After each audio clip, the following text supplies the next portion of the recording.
স্কোয়াডে পরিবর্তন না এলেও নিউজিল্যান্ডের বিপক্ষে ঠিকই একাদশে পরিবর্তন এনে মাঠে নামবে লাল সবুজের বাংলাদেশ। মেহেদী মিরাজের নেতৃত্বে একাধিক পরিবর্তন করার সম্ভাবনা রয়েছে টাইগারদের, যেখানে সুযোগ মিলতে পারে নতুন কোনো মুখের, সেই সাথে বাদ পড়তে পারেন তারকা এক ক্রিকেটারও। ঘরে মাঠে কিউইদের বিপক্ষে তবে কেমন একাদশ নিয়ে মাঠে নামবে বাংলাদেশ, তার বিস্তারিত প্রতিবেদনে।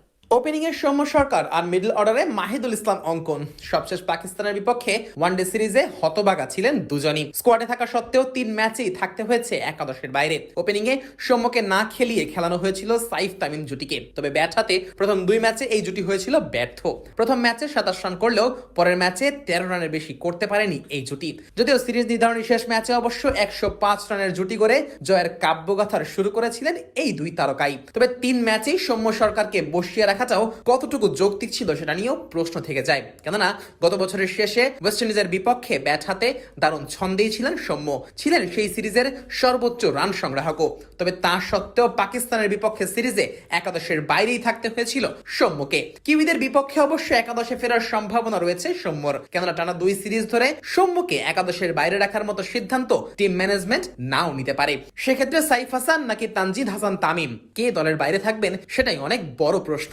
ডানহাতি বামহাতি কম্বিনেশনের কথা চিন্তা করলে সাইফকে নেওয়া হবে একাদশে, আর যদি সাম্প্রতিক ফর্মের কথা চিন্তা করা হয় তাহলে সেক্ষেত্রে সুযোগ পাবেন তানজিদ তামিম।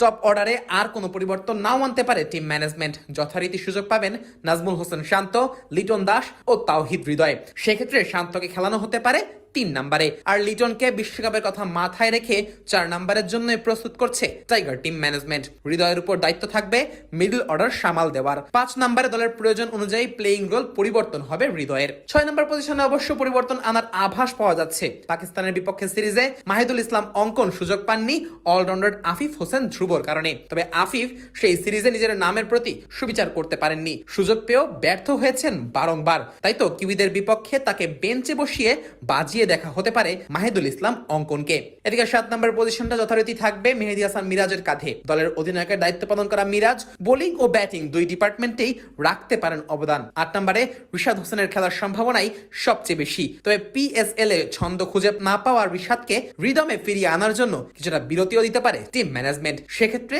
সুযোগ পেতে পারেন বাহাতি স্পিনার তানভীর ইসলাম। আর পেস ইউনিট নিয়ে আলাদা করে বলার তো কিছুই নেই। গতির ঝড় তুলতে প্রস্তুত আছেন নাহিদ রানা, তাসকিন আহমেদরা। সেই সাথে মোস্তাফিজুর রহমান তো আছেনই তার কাটার আর স্লোয়ারে ব্যাটারদের পরাস্ত করতে। সব মিলিয়ে বেশ শক্তিশালী এক একাদশ নিয়েই মাঠে নামতে চলেছে বাংলাদেশ, কেননা ঘরের মাঠে কিউইদের